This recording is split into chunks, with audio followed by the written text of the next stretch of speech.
फिर आता है लोक संप्रेषण, पब्लिक कम्युनिकेशन। जब कोई संदेश या सूचना पूरी सभी लोगों तक पहुंचाने के उद्देश्य से की जाती है, जिसे प्रसारित किया जाता है, उसे लोक संप्रेषण या पब्लिक कम्युनिकेशन कहा जाता है। ये इसके लिए जरूरी नहीं है कि सभी लोग सामने सम्मुख हो, इसे रेडियो, टीवी, स्पीकर्स द्वारा भी, लाउड स्पीकर्स द्वारा भी लोगों तक सूचनाएं पहुंचाई जाती हैं।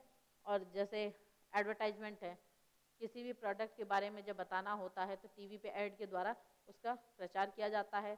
नेताओं द्वारा दिया जाने वाला भाषण, सरकार द्वारा अपनी बनाई जाने वाली नीतियों का द्वारा जो है टीवी के द्वारा, रेडियो के द्वारा, समाचार पत्रों के द्वारा जब इन सूचनाओं का आदान प्रदान होता है तो वो लोक संप्रेषण, पब्लिक कम्युनिकेशन के अंतर्गत आते हैं।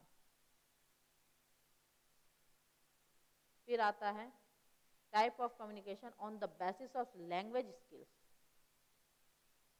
भाषा कौशल के आधार पर संप्रेषण का आधार। भाषा कौशल के आधार पर हम इसे दो भागों में बांटते हैं, वर्बल और नॉन वर्बल, शाब्दिक और अशाब्दिक प्रकार। शाब्दिक में आता है ओरल और रिटन।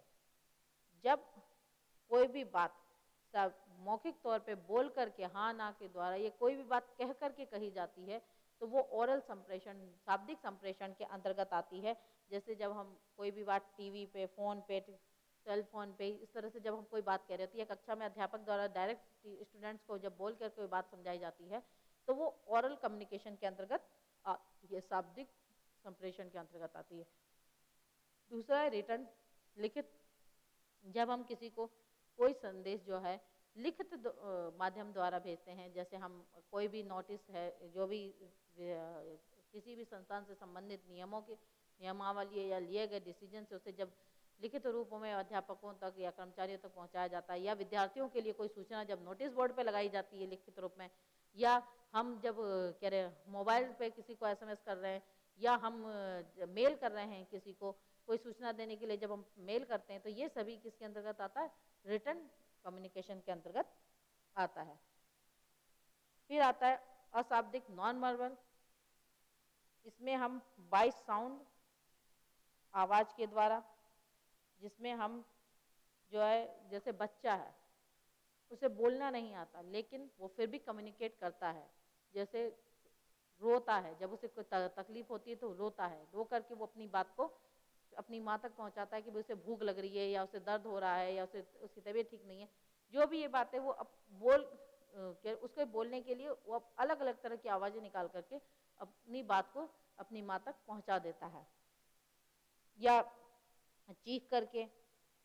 इसी तरह कई बार हंस करके कम्युनिकेशन होता है, जैसे किसी की बात सुन करके हमें हंसी आ जाती है, तो जब जो हम हंसते हैं तो इससे भी हमारी बात होती है कि सामने वाले को आपकी बात अच्छी लगी।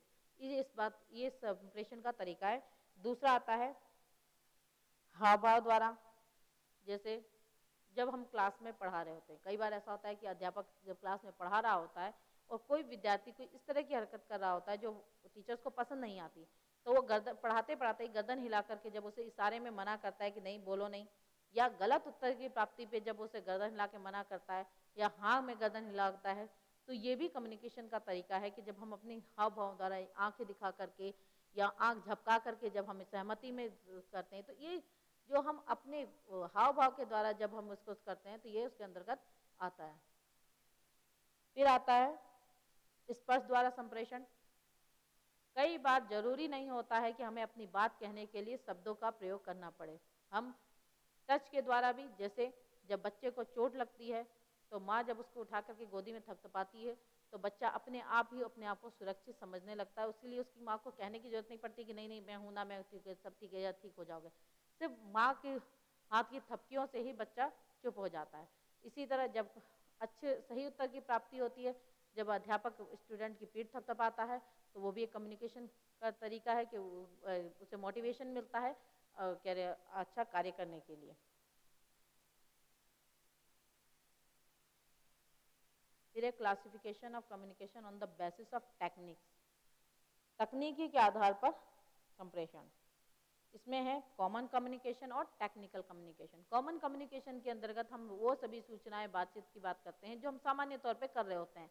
इसके अंदर हम फॉर्मल और इनफॉर्मल दोनों चीज़ों को शामिल करते हैं। फॉर्मल में जो लिखित में संदेश आया या जो भी इंस्टीट्यूट द्वारा जो भी डिसीजन लिए गए या जो भी बात उन्हें अपने संस्था प्रधान को या प्रबंधक को अपने अधीनस्थ लोगों को कहनी होती है, तो वो जो सूचनाएं उन्हें लिखित या ओरल रूप में कहते हैं, वो इसका हिस्सा। इसी तरह जो है कई बार दो दोस्तों के बीच में बातचीत होती है और वो बातचीत के टॉपिक्स बदलते रहते हैं, एक बात से दूसरी बात पे आ जाते हैं, कई तरह की बातें एक साथ हो रही होती हैं, तो ये सब जो है कॉमन कम्युनिकेशन के अंतर्गत आता है, जिसके लिए जरूरी नहीं है कि वो किसी एक मुद्दे पर निश्चित हो।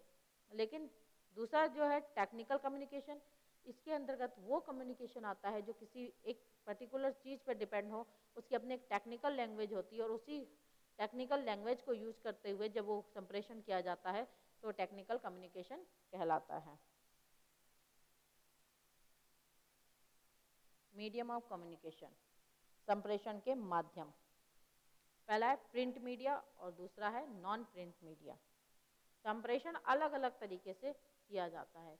हम रोज संप्रेषण के लिए अपनी बात को कहने के लिए अलग अलग तरीके काम में लेते हैं और हम तक भी सूचनाएं अलग अलग माध्यमों से मिलती हैं। जैसे जब हम सुबह उठते हैं, सबसे पहले हम न्यूज़पेपर देखते हैं, न्यूज़पेपर में हमें प्रिंट, उसमें देश विदेश की सारी खबरें, स्थानीय विदेश की राष्ट्रीय समाचार हमें मिलते हैं। जब हम टीवी चलाते हैं तो उसमें हमें अलग अलग तरह की सूचनाएं मिलती हैं। जब हम स्कूल जाते हैं या कॉलेज जाते हैं तो वहाँ पर अध्यापन के द्वारा हमें अलग अलग तरह की सूचनाएं मिलती हैं। दिन भर किसी ना किसी अलग अलग माध्यमों के द्वारा हमें सूचनाएं प्राप्त होती रहती हैं और ये सभी जो हैं मीडियम ऑफ कम्युनिकेशन के अंतर्गत आते हैं। इसे दो उसमें मुख्य भागों में बांटा गया, प्रिंट मीडियम और नॉन प्रिंट मीडियम, मुद्रित माध्यम और अमुद्रित माध्यम। मुद्रित माध्यम के अंतर्गत आता है सेल्फ इंस्ट्रक्शन मटेरियल, स्वनिर्देशित सामग्री। इसके अंतर्गत वो सभी आते हैं जो विषय वस्तु हमने तैयार की होती है, स्वयं तैयार की होती है बच्चों को पढ़ाने के लिए, या विद्यार्थियों द्वारा जो है खुद के जो नोट्स बनाए जाते हैं, जो बुक्स लिखी जाती हैं, वो सब इसके अंतर्गत आते हैं। दूसरा आता है अदर्स प्रिंट मटेरियल, अन्य मुद्रित सामग्रियाँ, जिसके अंदर आता है टेक्स्ट बुक। स्कूल में जो किताबें आप पढ़ते हैं, बच्चे जो किताबें पढ़ते हैं, वो प्रिंटेड बुक्स हैं जो कि दूसरों के द्वारा लिखी गई हैं, लेकिन दूसरों के द्वारा वो जानकारी जब बच्चों को दी जा रही है टेक्स्ट बुक के तौर पे, उसके अंदर से जब उन्हें जानकारी मिल रही है तो वो भी कम्युनिकेशन का माध्यम है। वर्क बुक है, न्यूज़पेपर है, न्यूज़पेपर से हमें देश विदेश की सबकी खबरें मिल रही हैं। जर्नल्स हैं जिसमें लोगों के विचार हमें पढ़ने को मिल रहे हैं, लोगों के शोध जो किए गए वो हमें पढ़ने को मिल रहे हैं। तो इस तरह से जब कहीं पर भी एक व्यक्ति अपने विचारों को व्यक्त कर रहा है या कोई सेमिनार हुआ है या जो भी ना वर्कशॉप हुई है, उन सब की जो विचार है उनका छपना जर्नल्स में, किसी के लेख का छपना, किसी के रिसर्च पेपर का छपना, ये जो है उस व्यक्ति द्वारा किए गए रिसर्च को हमारे तक पहुंचाना जो है प्रिंट मीडियम के द्वारा संभव होता है। फिर आता है नॉन प्रिंट मीडियम, इसमें अमुद्रित माध्यम, जिसमें हम भाग है विजुअल मीडियम और audio visual medium. Visual medium जिसे हम देख सकते हैं, वो सारे विजुअल मीडियम के अंदर आते हैं, दृश्य के अंदर आते हैं। जैसे नक्शा, नक्शे के द्वारा जब हम कोई बात बच्चों को समझा रहे होते हैं तो उन्हें जल्दी से समझ में आता है। कोई भी किसी भी स्थान विशेष के बारे में, धरातल के बारे में, या कहीं भी किसी देश विदेश किसी भी जगह का जब हम नक्शा उन्हें समझाते हैं तो बात उन्हें जल्दी से समझ में आती है, उसके द्वारा वो समझ सकते हैं। तो वो किसके अंतर्गत आता है, विजुअल मीडियम की। चार्ट के द्वारा जब हम कोई डायग्राम वगैरह बना कर समझाते हैं, मॉडल बना के जब हम किसी चीज़ को समझाते हैं, स्लाइड के द्वारा, फिल्म स्क्रिप्ट के द्वारा जब हम किसी चीज़ को समझाते हैं तो वो विजुअल मीडियम के अंतर्गत आता है। फिर आता है ऑडियो मीडियम, जिसमें हम सुन सकते हैं, अपनी सामने वाले की बात को सुन करके समझ सकते हैं, जैसे रेडियो है, मोबाइल है, टेप रिकॉर्डर है। फिर आता है ऑडियो विजुअल मीडियम, जिसके अंदर हम सुन भी सकते हैं और देख भी सकते हैं। वो माध्यम, संप्रेषण की वो माध्यम जिसमें दिखाई और सुनाई दोनों देता है, जैसे टेलीविज़न है, कंप्यूटर है, इंटरनेट है। इसके द्वारा जब कोई बात लोगों तक पहुंचाई जाती है तो वो जो है ऑडियो विजुअल मीडियम के अंतर्गत आती है। फिर आ रहा है बैरियर इन कम्युनिकेशन, कम्युनिकेशन के अंतर्गत आने वाली समस्याएं। सबसे पहले आता है फिजिकल बैरियर, शारीरिक अक्षमता। कई बार संप्रेषण जो है गलत तरीके से उस व्यक्ति तक पहुंचता है, जब वो या तो बहुत दूर हो उस व्यक्ति से, तो ठीक से जब सुनाई नहीं दे रहा होता है तो उन्हें समस्या आती है सुनने में, या उसे सुनने में की प्रॉब्लम हो, या आसपास में बहुत ज़्यादा शोर हो रहा हो तो उन्हें सुनने में दिक्कत आती है। किसी भी तरह का जो जब उसे फिजिकली प्रॉब्लम की वजह से जब सामने वाले संप्रेषक की बात को रिसीवर ठीक से ग्रहण नहीं कर पाता और सूचना सही तरीके से उस व्यक्ति तक नहीं पहुंच पाती हैं, तो वो जो है शारीरिक अवरोध के अंतर्गत आता है। बैरियर ऑफ लैंग्वेज, भाषा के कारण। जरूरी नहीं है कि एक व्यक्ति जिस भाषा में अपनी बात को कह रहा हो सुनने वाला उस भाषा का ज्ञाता हो। इस स्थिति में भी जो है उसका सही तरीके से अर्थ नहीं निकल पाता जो भी सूचना दी जा रही है। और ऐसा अक्सर उन जगहों पर होता है जहाँ पे कई भाषाओं के लोग हों, उपस्थित हों, और ऐसे में एक व्यक्ति जब बात कह रहा होता है तो वहाँ पर उपस्थित अन्य भाषाओं के लोग जो होते हैं उस बात को सही से समझ नहीं पाते हैं। या कोई व्यक्ति क्षेत्रीय भाषा में बात कर रहा हो तो उस जगह पर वो बातचीत समझ में नहीं आ पाती है। फिर है साइकोलॉजिकल बैरियर। जब किसी व्यक्ति के बारे में हम पूर्वाग्रह से ग्रसित होते हैं, हमें उस व्यक्ति से कोई प्रॉब्लम है या हम उसकी बात को नहीं समझना चाहते, हमारे मन में उसके लिए गलत धारणा है, तो वो कितनी भी सही या सच्ची बात बोल रहा हो हम उसकी बात पर विश्वास नहीं करते हैं या हम उसे नहीं करना चाहते। जिस व्यक्ति की हमारे सामने रेपुटेशन सही नहीं है, वो सही भी सूचना दे रहा होगा तो हम उसके द्वारा दी गई सूचना पर विश्वास नहीं कर रहे होते हैं। इसी तरह मानसिक स्थिति पे भी होता है, जैसे हम कई बार हमारा मूड खराब होता है, हम उस बात को सुनने के मूड में नहीं होते हैं और सामने वाला जब कोई बात कह रहा होता है, या कई बार क्लास में ऐसा होता है कि विद्यार्थी पढ़ने के मूड में नहीं है और अध्यापक उन्हें जबरदस्ती पढ़ा रहे हैं, तो इस स्थिति में भी वो एकाग्र नहीं हो पाता है पढ़ने में और उसे सही सूचनाएं नहीं उस तक पहुंच पाती हैं। बैरियर ऑफ बैकग्राउंड, बैकग्राउंड पृष्ठभूमि का, जैसे राजनीतिक आर्थिक पृष्ठभूमि अलग अलग होती है। पुराना अनुभव अच्छा ना हो किसी जगह का और उस जगह के बारे में जब आपको कोई सूचना दी जा रही है तो आप उस बात पर यकीन नहीं कर पाते हैं कि वहाँ, जैसे किसी जगह पर आप गए और वहाँ पर आपका अनुभव उस स्थान विशेष के लिए अच्छा नहीं रहा, और उसके बाद जब आप किसी और व्यक्ति से मिले और उस स्थान के बारे में कोई आपको अच्छी बात बोल रहा तो आप उसकी बात पर विश्वास नहीं करेंगे। इसलिए नहीं करेंगे क्योंकि आपका उस स्थान से अनुभव खराब रहा है। जैसे आप हिल स्टेशन पे गए, वहाँ का क्लाइमेट आपको सूट नहीं किया, आप बीमार पड़ गए, तो भले कोई आपको कितना भी कहे कि भाई पहाड़ों का क्लाइमेट बहुत अच्छा होता है, स्वास्थ्य की दृष्टि से अच्छा होता है, लेकिन आप इस बात पर विश्वास नहीं करेंगे क्योंकि आपका अनुभव वहाँ पर खराब रहा। फिर है रॉन्ग इंटरप्रिटेशन, गलत अर्थापन। कई बार हम जो है सामने वाले की बात का गलत अर्थ निकाल लेते हैं। जैसे जब एक प्रधानाध्यापक कोई एक वो देता है संदेश अपने विद्यार्थियों को, अपने स्टाफ को जब पहुंचाता है, तो कई बार ऐसा होता है कि कुछ लोग अलग अलग चीज़ों पे अपने अलग अलग मत रखते हैं।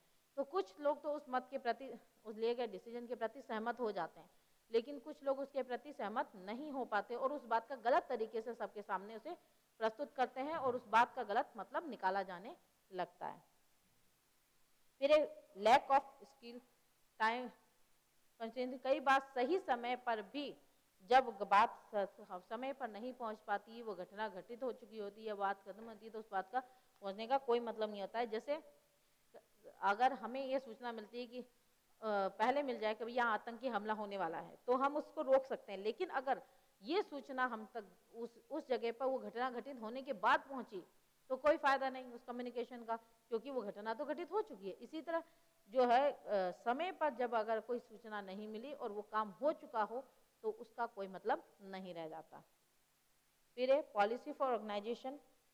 कई बार जो है कि कोई भी संस्था अपनी पॉलिसी को गुप्त रखने के लिए, लोगों में जो है उसके प्रति असंतोष न फैलने के लिए अपनी बातों को छुपाते हैं, ये भी कम्युनिकेशन में बैरियर है। कई बार नकारात्मक भाषा का प्रयोग भी किया जाता है और ये भी सामने वाले को सुनना पसंद नहीं आता और वो उस बात का गलत मतलब निकाल लेता है। जैसे कई बार बोलने का तरीका इस प्रकार का होता है कि भले सामने वाला सही बात बोल रहा हो, लेकिन उसका अंदाज इस तरह से होता है जैसे वो डांट रहा है या धमका रहा है, तो भी उसकी बात को सही तरीके से नहीं लिया जाता। और इसी तरह अभिरुचि, यदि किसी व्यक्ति की रुचि प्राप्त संदेश में ना हो तो वो भी उसमें सही से उसे नहीं सुनेगा। फिर है major for removing barrier in communication. सबसे पहला है फीडबैक। बैरियर को दूर करने के तरीके, सबसे पहला है फीडबैक, पुनर्बलन दिया जाना। ये जरूरी है कि जो भी संप्रेषण करता है उससे फीडबैक आवश्यक रूप से मिलना चाहिए कि उसके द्वारा जो सूचनाएं दी जा रही हैं वो सही तरीके से सामने वाले को पहुंच रही है। जब तक उसे फीडबैक नहीं मिलेगा वो मोटिवेट नहीं होगा, सूचनाएं जो हैं वो उसी गति से नहीं आ पाएंगी, वो सूचना देने में अपने आप को असमर्थ पाने लगेगा। कई बार क्या होता है कि संदेश भेजने वाला जो है उसे लगने लगता है कि उसकी बातें जो हैं वो सही तरीके से नहीं पहुंची है, उसकी बातों को लेकर के गलतफहमी पैदा हो रही है, तो ऐसे में वो अपनी सूचनाओं को जो है प्रदान करना बंद कर देगा, या उसकी सूचनाओं को जो है सही तरीके से नहीं लिया जा रहा है तो उस संप्रेषणकर्ता के प्रति लोगों की विचारधारा जो है वो नेगेटिव हो जाती है। फिर है सुनना, संदेश की पुनरावृत्ति, रिपीटेशन। कई बार जो है सूचना पहली बार में सही तरीके से नहीं पहुंच पाती, इसलिए सूचना का जब रिपीटेशन होता है तो वो सूचना में अगर कोई गलत सूचना पहुंची तो उसमें सुधार की संभावना रहती है। तीसरा है लिसनिंग, सुनना। जब संदेश ग्रहण करता एक अच्छा श्रवण कौशल उसमें ना हो, वो अच्छा श्रोता ना हो, तब भी वो सही तरीके से बात को नहीं समझ पाता है, उसकी बात को नहीं सुनना चाहता है। जैसे एक अध्यापक कितना भी निपुण क्यों ना हो पढ़ाने में, कितना भी अच्छा वो अपनी क्लास में क्यों ना पढ़ा ना हो, लेकिन अगर स्टूडेंट का पढ़ने में मन नहीं है, अगर वो अच्छा लिसनर नहीं है, सारी सूचनाएं जो है वो वेस्ट चली जाएगी, वो स्टूडेंट्स उसे सही तरीके से नहीं सुनेंगे। फिर एक कम्युनिकेशन शुड बी क्लियर। जो भी सूचना स्टूडेंट्स को दी जा रही है या किसी व्यक्ति को दी जा रही है वो हमेशा क्लियर होनी चाहिए। ऐसी नहीं होनी चाहिए कि उसके दो मतलब निकल रहे हो, क्योंकि जब भी द्विअर्थी कम्युनिकेशन होता है तो अक्सर जो है सही जो उसका अर्थ निकल रहा होता है वो संप्रेषण ग्रहण करता जो होता है, रिसीवर जो होता है वो उसको सही अर्थ को नहीं ग्रहण कर पाता।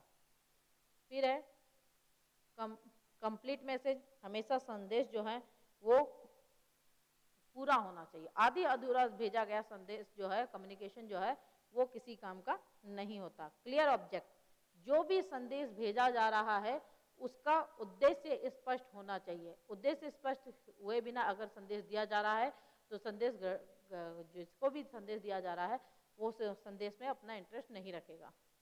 क्लियर लैंग्वेज, स्पष्ट भाषा में जो है संदेश दिया जाना चाहिए ताकि किसी भी तरीके से जो है सामने वाले को उससे समझने में दिक्कत ना आए।